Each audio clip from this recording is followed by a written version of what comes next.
Es un prototipo, es algo experimental que hice. Una de las cosas que suelo recomendar a muchos músicos es comprar una guitarra relativamente estandarizada, pero que pueda personalizar. La única competencia a vencer es a mi yo del día anterior. Que una pastilla tenga la corriente en series le da cierto tono.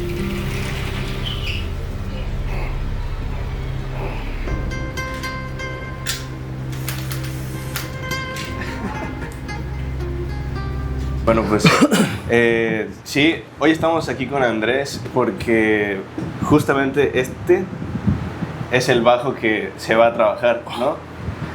¿Puedes contarnos tal vez un poco más de él? ¿Cómo empezó? Sí. ¿Cómo se dio? No sé. Bueno, casi siempre detrás de una construcción hay una historia. Esta es un poquito accidentada. Primero porque me regalaron un bajo viola, bueno, lo que quedaba de él. Sí. Y dije, no sirve el cuerpo, vamos a hacer un cuerpo. Pero le quise meter un poco de mi, de mi cosecha. De la esencia. Ajá. Y esto fue un proyecto, no digo fallido, sino tardío para reemplazar un brazo. Un socio que tengo que se le dañó el brazo de su bajo y dijo, vamos a construir otro, pero acabó vendiendo el bajo así como estaba y se quedó esto a medias y dije, pues, ¿qué voy a hacer? Pues vamos a chocarlo acá y vamos a terminar de construirlo para, pues, ya para que tenga algo funcional. Claro, claro. Entonces el cuerpo es una madera y el brazo es otra. Sí, bueno, el cuerpo son maderas locales de cedro, igual el brazo, como, a mí me gusta mucho trabajar con las maderas locales que son muy buenas. Las de los lados se conoce como salam, esta otra se conoce como la color claro como maculis y la del centro es chechen, todas son maderas duras. Okay. Y por si fuera poco, le metimos además del alma 2 barras de fibra de carbono. Okay. ¿Y eso? Estabilidad extra. Si uno, sobre todo en los brazos de bajos de 5 cuerdas, 6 cuerdas, la estabilidad es importante. Entonces, si entre más refuerzos tenga, mejor. Y cuéntanos con el tema de la humedad, con la madera, ¿cómo funciona aquí en la región? Aquí sí es un problemón la humedad. Aquí el clima nos da en particular 2 problemas.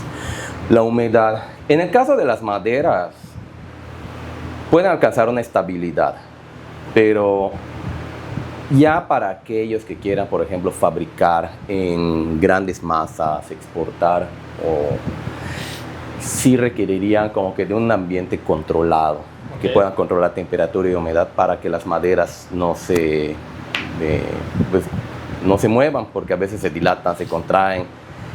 Y sí he visto casos, he recibido casos de guitarras que son hechas en un lugar donde hay mucha humedad, llegan a otro lugar con menos humedad y empiezan a rajarse por todos lados.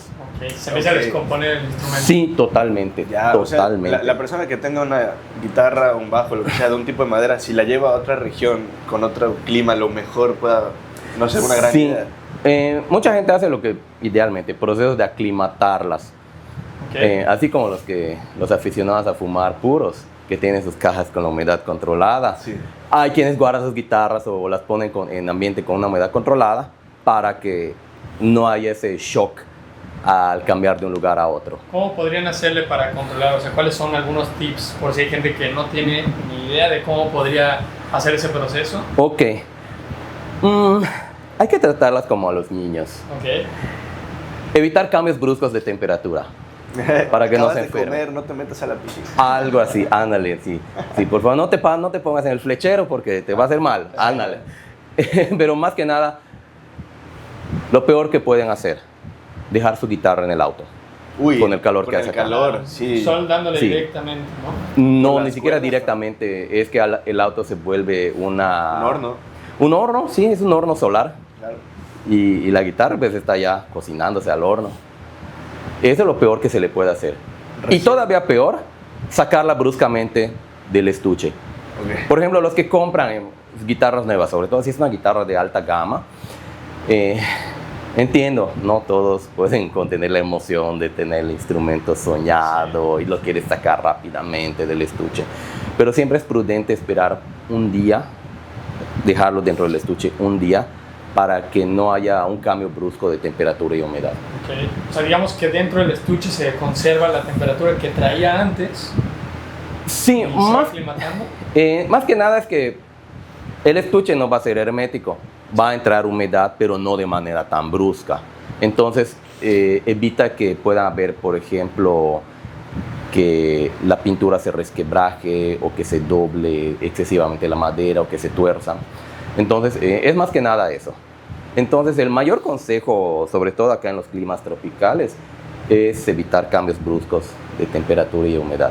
¿Y cada cuándo le deberían dar mantenimiento a sus instrumentos la gente? Ok, yo lo que he recomendado, como la madera es un material muy orgánico y susceptible a los cambios de clima, yo siempre lo recomiendo con cada cambio de estación. Okay. Aquí en la península tenemos básicamente 3 estaciones al año. Realmente acá el clima es más... O sea, que el invierno digamos que nos lo saltamos. Algo así, algo así. Pero básicamente tenemos una temporada de secas para marzo, abril, que hay relativamente baja humedad, alta temperatura. Una temporada lluviosa donde hay mucha humedad relativa en el aire. Correcto. Y una temporada fría, entre comillas, ¿no? De nortes, que también es un cambio de temperatura y humedad. Pero son como que 3 etapas en las que yo recomiendo a aquel que quiera tener su instrumento en óptimas condiciones. Lo va a notar, siempre que hay un cambio de estación, va a notar que el instrumento se siente distinto. Sí. ¿Puede afectar en el sonido también? Sí, sí, ¿no? No tanto sonido, pero sí en cómo lo sientes, cómo sientes la altura. Puede tener trasteos o puede sentirse más alta, más incómoda. Entonces, no es tanto el sonido, pero sí indirectamente en que se va a sentir diferente. La forma de tocar va a cambiar un poco. Sí. Oye, ¿y tú conoces muchos lauderos en general? Porque esto que estás diciendo es importante. Hay que ir a darle mantenimiento a tu instrumento, ¿no? Seguido. Y es como el coche. La gente lleva a mecánicos su coche. Sí, cada quien Tienes que conocer, sí, ¿no? Y cada quien tiene su laudero de confianza. Eso Exacto, también exacto, es una realidad, ¿no? Conozco algunos. Puedo decir que soy de los primeros aquí en empezar el oficio. A mí me enseñó una persona ya mayor, de la generación pasada, y era prácticamente el único que reparaba guitarras eléctricas aquí en toda la península, en todo el sureste. Por algún motivo le caí bien y pues me acogió en su mentoría. Claro. Entonces imagínate, ¿no? Un chamaco de 18 años, 19, empezando la escuela, la universidad, pues yendo allá a fastidiar a su casa cada tarde, llevando los cigarros, llevando algo para la convivencia. Sí. Y me iba pasando sus secretos. Mucho también de lo que aprendí fue autodidacta. De videos. Es cuando agradezco a mi mamá haberme metido a clases de inglés a temprana edad.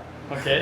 Cuando llega el internet a mediados de los 90s, empieza a llegar la información y todo lo que había sobre construcción, reparación en foros, 100% en inglés, no había nada en español. La información hecho. era limitada en otros idiomas, ¿no? Exactamente, entonces pues ahora sí que si no sabías inglés no tenías acceso Claro. a ese conocimiento. Claro. Hasta hoy sigue siendo un poco así, pero ya menos, me imagino. Ya menos, pero pues sí, sigue siendo una lengua central para comunicar todo, ¿no? ¿Hay alguna influencia, algún laudero famoso que te haya motivado? Por ejemplo, Leo Fender, alguna marca con la que estés casado. De hecho, no tanto, pero sí hubo al inicio, sobre todo en lo que bajos eléctricos se respecta. Una de mis primeras influencias fue un laudero llamado Carl Thompson. Okay. Carl Thompson fue el laudero que construyó los bajos para Les Claypool de Primus. Okay. Que eran así una forma, hay uno que le llaman el arco iris, el bajo rainbow, porque está hecho con láminas de maderas muy diferentes, entonces es un contraste de colores enormes. Y la forma, ahora sí que muy extraña, ¿no? Que tenía. Y luego me vengo a enterar que este laudero, Carl Thompson, fue de los primeros en construir los bajos de 6 cuerdas. Uno de sus primeros clientes fue Anthony Jackson, creo. Okay. Que es un bajista de sesión muy conocido en Estados Unidos. O sea, él por sí no es famoso, pero ha tocado con artistas muy famosos. Sí. Y tuvo toda esa influencia y ahora sí que me apunté demasiado alto, ¿no? Porque de poder haber empezado con algo sencillo, me metí a lo muy complejo. Pero pues ese fue el punto de partida. No había nadie que me dijera dónde debo empezar. No había... Por un lado, no había quien me dijera los consejos, pero tampoco había que me pusiera límites. Era mucho de prueba y error, de ver qué funciona y ver qué no. Claro, Totalmente. ¿Tú animarías a alguien? Sí, es buena idea ser un laudero. Yo creo que te va a gustar. ¿Por qué no lo intentas? No sé. Tendría que observarlo. Ok. Mínimo como ayudante en el taller, ver qué inquietudes tiene. Por ejemplo, para tener como un taller, reparaciones o algo, sí tiene que tener una mentalidad muy de saber resolver problemas. Okay. Muy enfocado en cómo buscar problemas. Aunque ya tengo, digamos, hasta protocolos para limpieza, mantenimiento, reparaciones, o sea, ya así paso a seguir, si es paso 1 esto, si no esto. Ya tengo como que los algoritmos, ¿no? Sí. Pero muchas veces hay factores impredecibles, hay cosas que uno no sabe de dónde y sí viene mucho el factor creatividad, resolver, meditar las cosas. Entonces, esa es como que una primera aproximación de qué tipo de mente tiene. Sí. Y... vino aquí la... ¿Tú crees que para ser laudero... ayudante del taller. ¿Se necesita ser músico? No. Bueno, yo estudié música 2 años en Bellas Artes y tocaba guitarra clásica por nota. Ya se me olvidó. De tener cierto conocimiento, ¿no? Sí tuve la formación musical, eso que ni qué. Pero no estrictamente hablando. Ahora, ¿qué áreas del conocimiento sí se relacionan con la laudería? Pues obviamente la música, pero se necesita cierto grado de conocimiento de botánica, cierto grado de ingeniería de materiales. O sea, no solo ver qué madera es buena, sino a veces conocer qué significa resistencia, tensión, módulo de Young, claro, que son parámetros físicos que se usan en materiales. Velocidad de sonido, etc. Se necesita un poco de conocimientos ingenieriles, un poco de conocimientos de, pues también, ahora sí que de madera, de acústicas. Y... pues varias cosas, ¿no? Son varias cosas. Porque no es como cualquiera va a poder ser un laudero, si no sabe estas cosas no va a ser un buen laudero, ¿no? Y si uno quiere, digamos, ahora darse a conocer, un sentido de la estética. Claro. Y conocer un poquito de géneros musicales, ¿no? Porque digamos que los instrumentos se construyen de diferente forma dependiendo del estilo que quieras tocar. Sí, hace poco comentábamos qué es lo que hace a un buen laudero, ¿no? Exacto. ¿De qué sirve, por ejemplo, conocer diferentes géneros musicales, diferentes artistas, diferentes sonidos? Pues también hay que saber un poco y documentarse qué instrumentos usa, qué maderas usa, qué electrónicos usa, qué rajes. Todo eso para saber de qué manera pueden influir en el sonido sutilmente. Correcto. O en la técnica, o en el agarre, en todo. Y lo importante de saber todo esto es, ahora sí como lo dije, saber escuchar al cliente. Sí. Entonces, cuando uno quiere un diseño creativo, unas cosas, bueno, te voy a decir qué cosas me ha pasado de experiencias con clientes. Nunca falta, oye, es que ¿me puedes hacer una réplica de la Gem de Steve Vai? Y yo pues, o sea, de que puedo, pero ¿por qué no irías a comprarte una?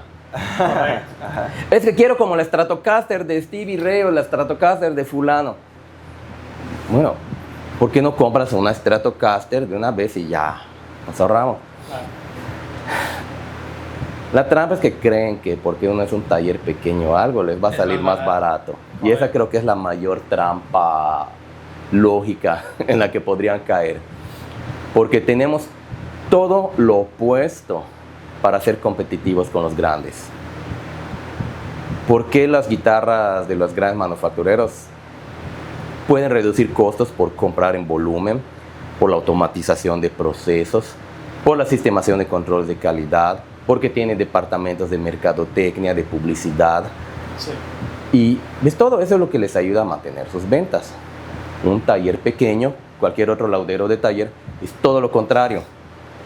Eso sí, si quieres que te escuchen como cliente en una grande marca, sí, ándate a su división Custom Shop.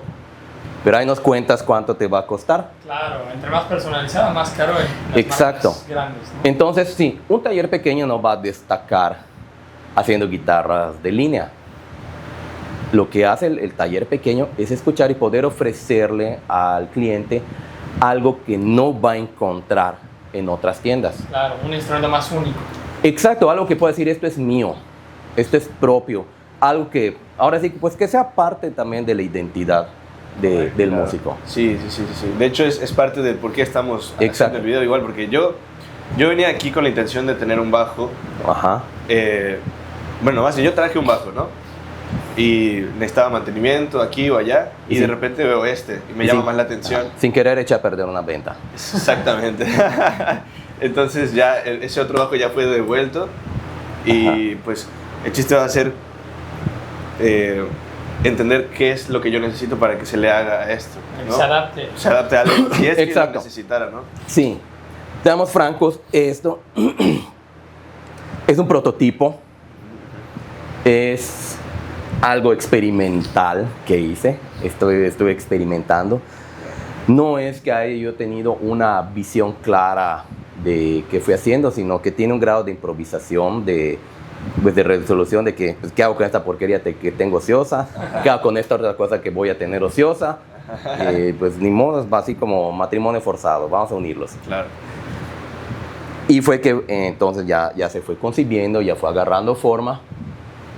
Pero aquí tocas un tema que también tiene mucho que ver con los talleres pequeños y con los lauderos, que es la personalización. Sí. ¿Sí? No tiene, de hecho, una de las cosas que suelo recomendar a muchos músicos es comprar una guitarra relativamente estandarizada, pero que pueda personalizar. Ok. Ese es uno de los aspectos importantes. Hay ciertas marcas de guitarra que se prestan mucho a eso.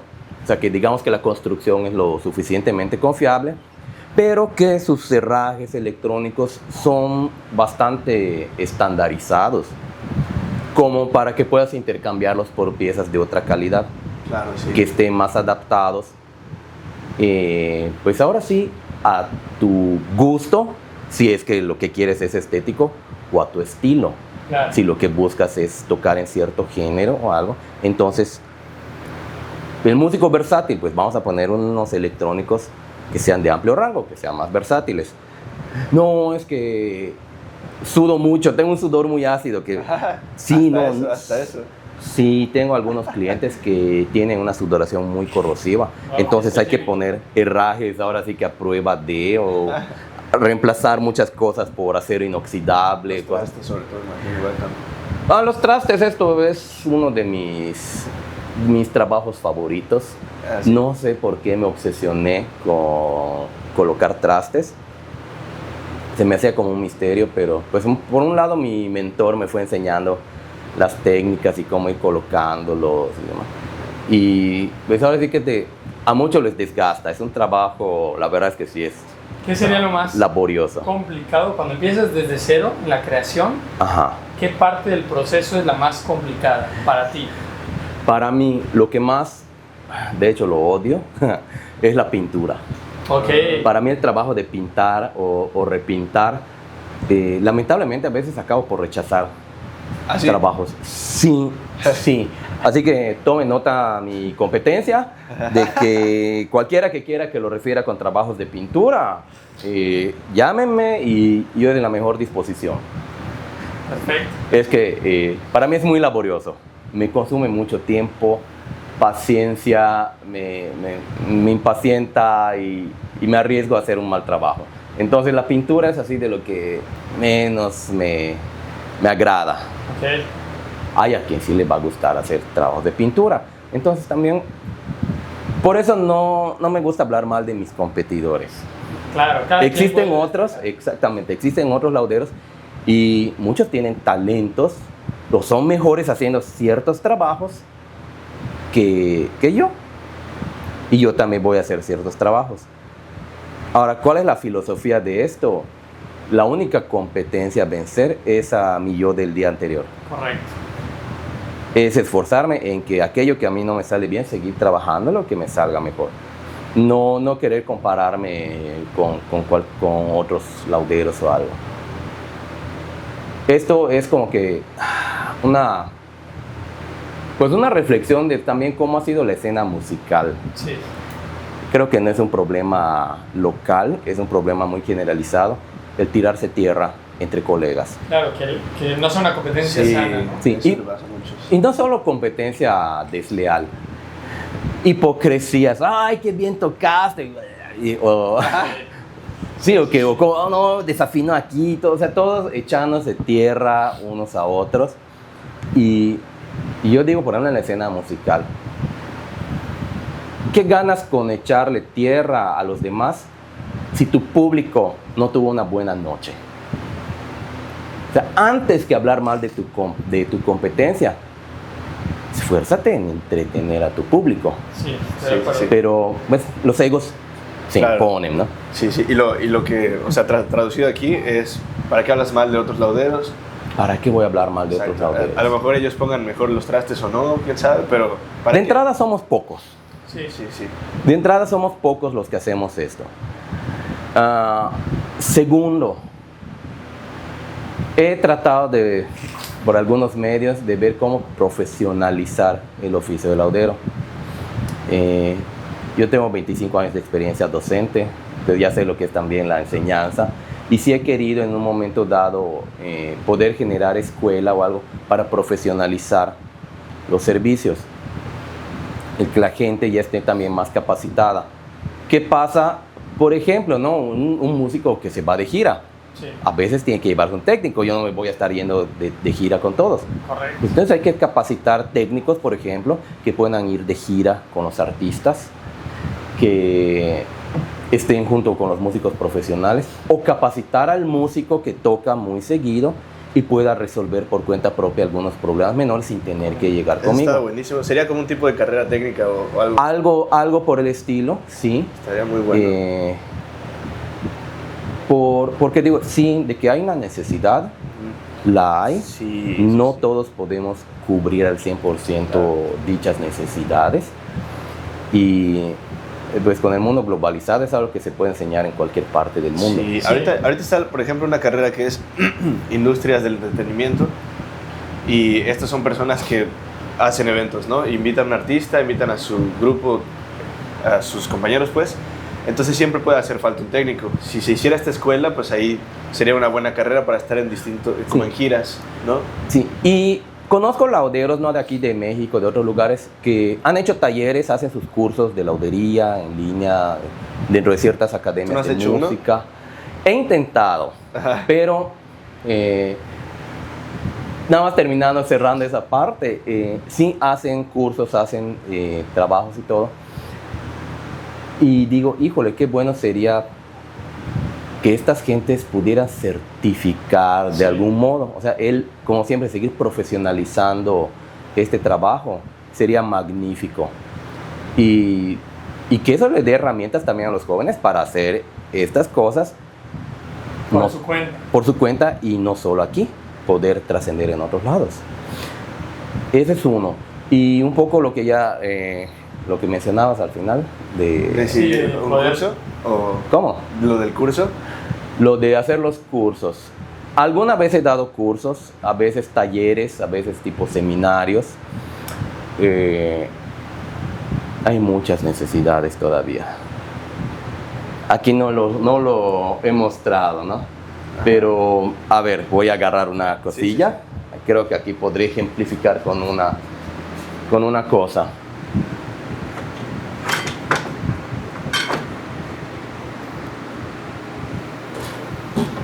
No lo tengo acá como exacto, pero aquí hay gente que parece que pone las cuerdas con las patas. Ok, horrible. Entonces, me decían, ¿hay algo que odies en el servicio? Quitar cuerdas. Ok. Pintar y quitar cuerdas. Ajá. Sí, pero porque hay gente que las instala horrible. Es más, tengo ahí un equipo de dentista con ganchos y todo de dentista para poder jalar y destrabar las cuerdas de las maquinarias. Perdón, te interrumpo, hasta se me haría buena idea que, ejemplo, tú tuvieras un canal de cómo se ponen las cuerdas y se suba ese video para que... Tutorial para toda la gente. Sí, quiero aprovechar ya las herramientas digitales para hacer esto, porque quise hacerlo presencial, pero la mayoría luego no puede por cuestiones de horarios, Claro, etcétera, de tiempo. y es lo que complica el tema. Pero si quiero hacer un curso en línea, sí necesito dedicarle también un tiempo para hacer un buen diseño, el esquema curricular, pero que sea visual, que tenga buenas herramientas, que tenga buenos recursos, que sea realmente profesionalizante. O sea, no quisiera dar un curso, abrir un curso, solo ahora sí que por sacarles el dinero, ¿no? Sí, claro. Sino que se lleven algo, algo tangible con ello, ¿no? Sí. Esa es una de las cosas. ¿Quién sabe? A lo mejor el año que viene ya tengo algo más tangible. Más estructurado. Sí. Oye, yo no te he dicho nada casi sobre qué necesitaría de esto, pero... Ok. Pero un poquito tal vez, ¿qué crees tú hasta ahora que le haría falta o que le quites o le pongas a esto para que yo me lo... Para que te lo lleves de una vez, ¿no? Sí. Te lo llevas puesto. Una funda. Pero vaya, hablábamos un poquito sobre modificar... Los instrumentos. sobre modificar los instrumentos. Y algo interesante es que, como tengo dos tipos de clientes, los que quieren algo básico o tienen una base para modificar, pero tengo uno que otro que sí tienen exigencias muy específicas y sí, que quieren que su guitarra, por ejemplo, haga acá una combinación de sonidos y un switch gigantesco por acá y cosas que dices, ¡ah! O sea, no quieres que le ponga alas para que vuele de una vez, ¿no? Digo, casi. Pero, por ejemplo, ¿no? Este bajito, en lo electrónico no tiene gran cosa aparentemente, ¿no? Tiene solo lo que es un micrófono, una pastilla, un circuito de volumen, graves y agudos, ¿no? Solo que, pues, es activo. ¿Sí? Y ahora sí, y el preamp que lleva, se cayó. Nautilus, orgullosamente mexicano. No se dejen llevar por el tamaño pequeño de este módulo, está pasadísimo de lanza. Sí. Tiene una ganancia increíble. Pero, por ejemplo, ¿no? Ya vieron que los controles de volumen y tono, en un momento dado podemos repasarlos por estos que tienen su switch integrado. Y esto lo piden mucho los músicos para eventos y demás. Que le ponga esto para desactivar el sistema pasivo. Entonces lo que le llaman switch activo-pasivo. Entonces le pongo acá y, bueno, ¿qué les pasa? En algún momento se les olvida cambiar pilas, se les gasta la batería y ya no suena. Entonces, para no quedar tirados y terminar de sacar el evento, activar el switch y ya, sigue sonando y terminan de tocar. Perfecto. Entonces esto muchos lo hacen como salvavidas. Hay quien también graba y por los sonidos que da, tiene, pero principalmente los músicos de evento son los que buscan este tipo de cosas. Que puede ser así, integrado. Tiene la ventaja de que pues no hay que hacer huecos adicionales, ¿no? Correcto. Y hay los que sí, que háganle más huecos y todo, pues podemos poner los switches igual de esta manera. Ya sé cuál es, ok, ya. Sí, ahí está, aquí le podemos poner estos pequeños interruptores. Pero podemos hacer varias cosas. Puede ser como activo, pasivo, o podemos hacer que esto trabaje como tiene bobinas de imanes, pues por los conceptos de electricidad, ¿no? De que la corriente va en series o en paralelo, ¿no? Okay. Entonces, en términos de sonido, que una pastilla tenga la corriente en series le da cierto tono, un poco más de ganancia, un poco más de resalte de graves. Cuando está en paralelo es otro tono, es un sonido un poco más claro, brillan más los agudos. Y tengo un cliente que es así como que estrella de los 80s. Okay. Un joven cuarentón como yo, que muy nostálgico de la música ochentera, y le gustan los sonidos de la guitarra de los 80s. Entonces las modifica para que sus pastillas trabajen en paralelo, que era un sonido muy característico en las guitarras ochenteras. Ok, pero entonces este es en serie y eso hace que suene un poco más oscuro. Más brillante, al contrario. Le da más, Como para jazz, tal vez. le da más claridad. Pues puede ser para jazz, puede ser... hay los que les gusta solear, hacer figuras. Claro. Pero en general, cuando tiene más punch, pues se usa mucho para géneros de rock, metal, folk, Sí. ¿no? Ya. En cambio los otros es más para pop, para jazz, para estilos un poco más tranquilos. Sin embargo, otra vez lo que decía, entre guitarristas y bajistas hay ciertas diferencias en su mentalidad, digamos. Los guitarristas son un poco más, no cerrados en cuanto a la palabra, pero sí muy conservadores, tienden a ser un poco más puristas. Entonces sí les da un poco de inquietud de experimentar cosas nuevas. Entonces conectar algo, usar un circuito innovador, un sistema innovador o algo, se lo piensan mucho. Sí. Son muy escépticos al inicio. Hay algunas guitarras que han innovado y pues sí, se han ganado el gusto de los músicos, ¿no? Hay quienes le ponen sistemas acá en el puente piezoeléctricos junto con la pastilla para tener sonidos electroacústicos, y hay algunos modelos que sí han tenido muy buena aceptación. Claro, claro. Hay para todo. Yo estoy dispuesto, o sea... Pero aquí- pero los bajistas sí suelen ser un poco más experimentales. Exacto. A ellos sí les gusta tener más paleta de tonos para ecualizar. Tienen miedo de improvisar. No tienen, más que no tienen miedo de improvisar. Tengo una hipótesis. Ajá. Ok.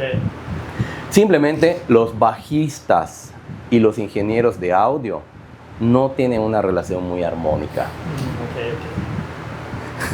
Hay una leyenda de un bajista de sesión para grandes del pop, Leland Sklar, así se llama. Ok. Tiene su bajo Fender y tiene una modificación. Le puso un switch le puso un switch visible, allá un switch extra. Siempre se quejaba de que el ingeniero de audio no le dejaba mover las cosas cuando no se escucha bien y no se oye bien, no me gusta. Entonces tenía muchos roces con el ingeniero de audio en las grabaciones, hasta que se dio cuenta de algo que era nada más su temperamento del ingeniero. Entonces le mandó poner un switch que no hacía absolutamente nada. Entonces cuando decía, muévele, es que no me gusta, a ver, prueba, y tac, moví el switch. Ahora, ¿cómo se escucha? Ah, ahora sí se escucha bien, ¿no? Wow. Y le llamó el switch del ingeniero. Entonces, ¿para qué sirve? Para que el ingeniero no esté fastidiando allá la vida. Qué buena. Me gusta. Entonces, esa es una anécdota. Pero en general, pero a lo que voy es que muchas veces a los bajistas sí les gusta tener más control de su sonido. Entonces sí, de repente sí les gusta mover, incluso en vivo, en eventos o en grabaciones o algo. Les gusta tener ese control de cómo quieren sonar. Sí. Ya no lo quieren dejar en manos del ingeniero de audio. Oh, claro, claro. Un guitarrista sí parte del sonido base de la Strato, de la Les Paul, digamos, haciendo una generalización. Y a partir de allá el ingeniero de audio hará los ajustes pertinentes. Pero un bajista sí es un poquito más de querer controlar y experimentar su sonido. Pues entonces, a este, ¿qué crees que le vamos a hacer? El switch sí me interesaría, ¿no? Para pasar de activo a pasivo. Activo y pasivo. Sí. Ándale, no cambias las pilas seguido, ¿no? No. Se te olvida. Pero quién sabe, a lo mejor sí lo haré. El caso es que, por el tipo de música que yo quiero, a lo mejor sea un poco entre el jazz, rock, soul, eso, a lo mejor sí me puede ir bien este bajo, ¿no? Sí. Así como está, pues. En realidad está para ser bastante versátil. Exacto. Está para hacer varios sonidos.